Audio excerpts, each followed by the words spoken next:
So how to use AI to prepare the project charter for your project in an efficient way?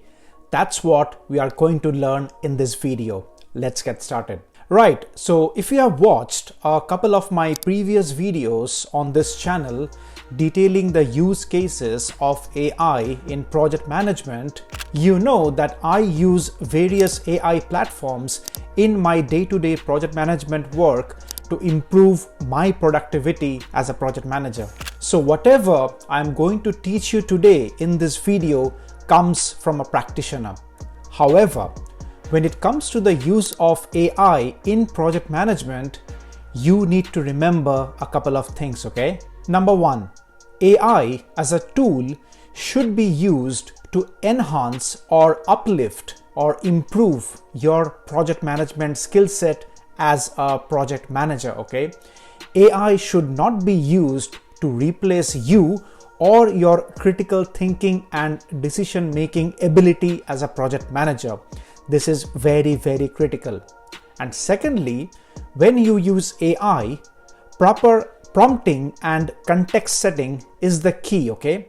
Because if you do not give that context and the good prompt to the AI, it will be a garbage in and garbage out for you, okay? So when we'll be building a project charter for a sample project as a part of this video, I will also help you to learn the proper way of prompting, which is basically called the prompt engineering for the AI, to build a project charter for you, which will be contextual, which will be detailed, and it will create the maximum value for your stakeholders and for you as a project manager. Now this tutorial will be divided into two sections, okay? In section 1, we will learn the most efficient prompting technique which you need to use as a project manager when you want to create a project charter. And the framework that we learn is called the RTC-ROS model.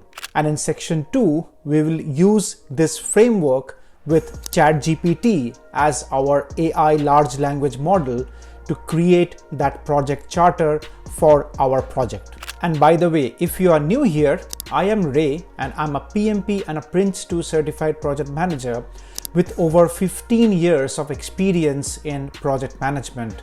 And I have helped thousands of project managers across the globe to become better project managers, either through relevant certifications or through necessary skill building, okay? Like the skill that we are about to learn today in this video. Let's get going.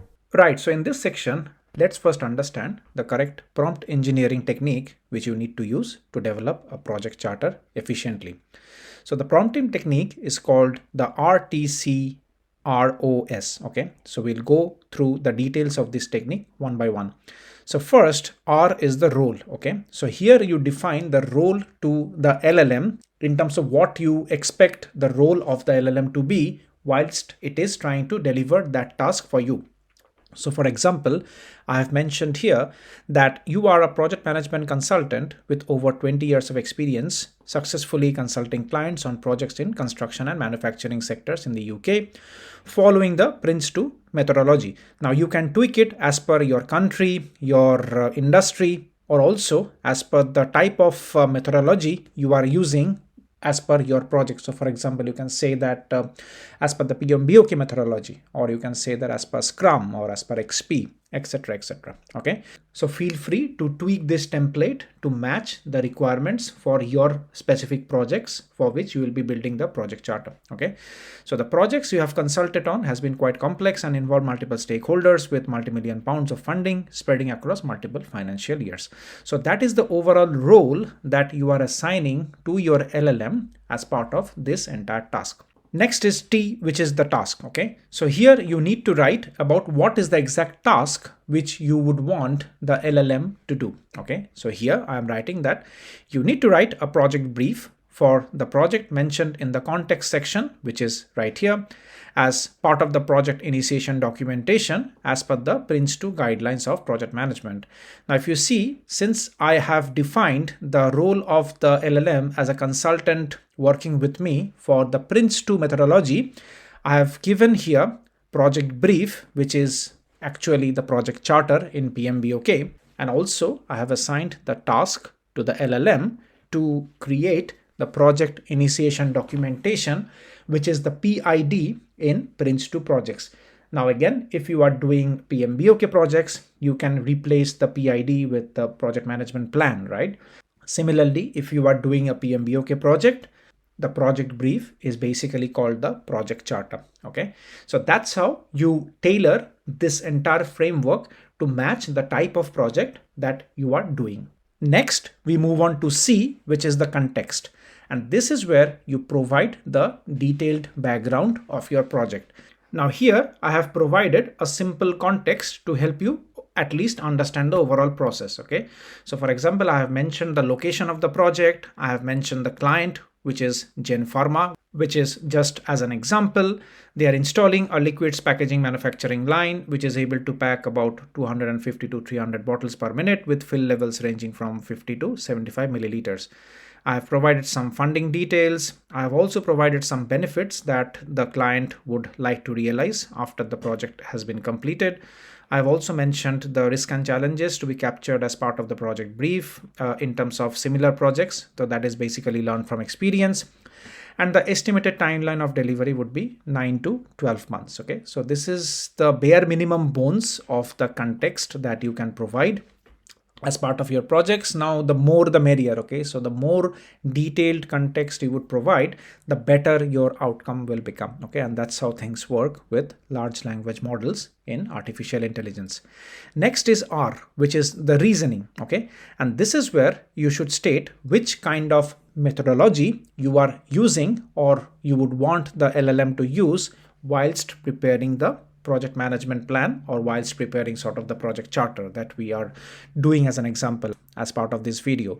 So here I'm mentioning that use the Prince2 methodology and the associated project artifact templates to develop project chart. Okay, and that is enough for the LLM to trigger its brain in terms of pulling the necessary details of Prince2 relevant templates required to prepare the project brief. Okay, next is O, which is the output. So the output which I want is a concise and impactful project brief as per the Prince2 framework, which will form part of the project initiation documentation. Okay, and finally, this is very important, S, which stands for the stopping condition.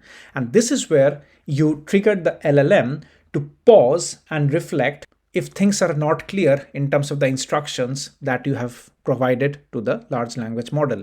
So here you mention that before providing the response, if you need any further clarifications to help you generate a high quality output, please ask. Okay, and that is how the RTCROS framework needs to be used to do a very foundational level prompt engineering, which is more than enough at a project management level for you as a project manager to understand and apply when you are using a large language model to develop the project charter for you. Now let's move on to the next section now, where we'll be actually using this prompt within ChatGPT to create a project charter. Now to do that, let's copy this entire prompt. Okay, and let's copy it, go to ChatGPT.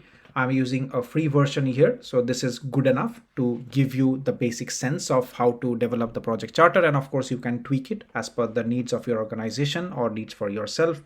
So let's paste this here, okay, and press enter, and we'll see the magic unfold. So right, the LLM has gone into its task and it has started to deliver the output. So below is a Prince2 compliant project brief suitable for inclusion in the project initiation documentation. Okay, and it is structured in line with the UK best practice, scaled appropriately for the value of the project that we have referred to. So it has provided with the summary details of the project title, client organization, location, methodology, estimated duration, capital cost. It starts with a nice background. It then moves on to define the project definition, and it starts with the project objective, the project scope. It also very nicely calls out the out of scope elements. Now, of course, you can look into it. You can sort of do any kind of tweaking which you would like to do as the client or the consultant of the project. It provides a nice business case summary, which talks about the expected benefits. It talks about the investment appraisal. It also provides the payback period, okay, which is approximately 7 to 10 years. It also talks about the project outputs and outcomes.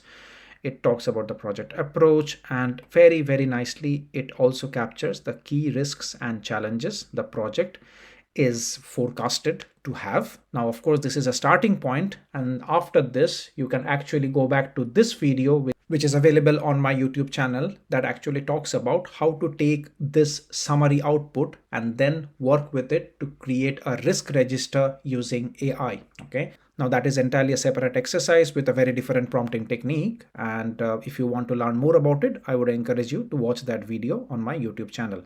And it talks about the key stakeholders. As you see, the key stakeholders for a typical Prince2 project, you have the project executive, you have the senior user, senior supplier, you have the project manager, you have the supporting stakeholders. Talks about the assumptions, talks about the constraints, estimated time scales. It gives you like sort of a milestone chart or a milestone schedule for your project. Provides you the cost tolerance. Now this can be reviewed by the project board for Prince2 and can be tweaked as per the requirement. And if you are using the PMPwithRay methodology, of course, it lies between you and your sponsor to sort of work with the project tolerances, because if the project or any kind of specific deliverable of a project goes beyond the project tolerance, it triggers a change request, right? And it talks about the final recommendation, and it gives you a follow-up prompt that if you like ChatGPT, it can also help you to develop the outline business case, create a Prince2 stage plan, or even draft the risk register or the project product description. Okay, so that is quite detailed, and the way I would like to take this output and convert it into a project brief is I would like to copy it, go back to my Word, I would open a new file, I would be pasting it, okay, and I would sort of go up and I would sort of delete this for sure. Please make sure that you delete these bits and don't keep it in your final summary, because otherwise it's a bit of a facepalm moment for you and for your entire team if you keep this follow-up prompts after you have used AI, okay? So be very careful in terms of these nuances whilst using an AI output within your organizational project artifacts. Okay, now that is quite comprehensive, guys. Okay, and I think what I will do is I will just take this and put it in my project template, or sort of put it in my organizational template, which has the letterheads and has sort of the logos and the details, and I would sit with the entire team and go through it and tweak it. Okay, and as I mentioned at the very beginning of this entire exercise, that the job of your AI is not to sort of eliminate your role as a project manager, right? But to elevate or sort of improve your productivity as a project manager, because what we have done as part of using this RTC and ROS framework and then coming up with this project brief / project charter as part of this exercise is to give you a 80% accurate first draft, which now you can use to tweak and give it a final shape before inclusion into the project initiation documentation. And you know what the most interesting part is? If you go back to the stopping condition, here we mentioned that before providing the response, if you need any further clarification to help you generate a high quality output, please ask. And if you go to the actual output, you will see that the moment we gave this detailed prompt to ChatGPT, it was perfectly detailed, and that is why the stopping condition was not triggered and the LLM directly went into the output mode in terms of preparing the project charter. And that is the beauty of prompt engineering as per this RTC ROS framework, okay? Because it helps you to think in a concise yet detailed manner to provide enough information to the large language model to generate a high quality output. So that is your project brief / project charter, guys. And that is detailed enough for you now to go back to your team members and sit with it and do the final tweakings and update your project initiation documentation accordingly. I hope you learned something new as a part of this process today, right? So please press the like button if you did, and I'll see you again in the next video.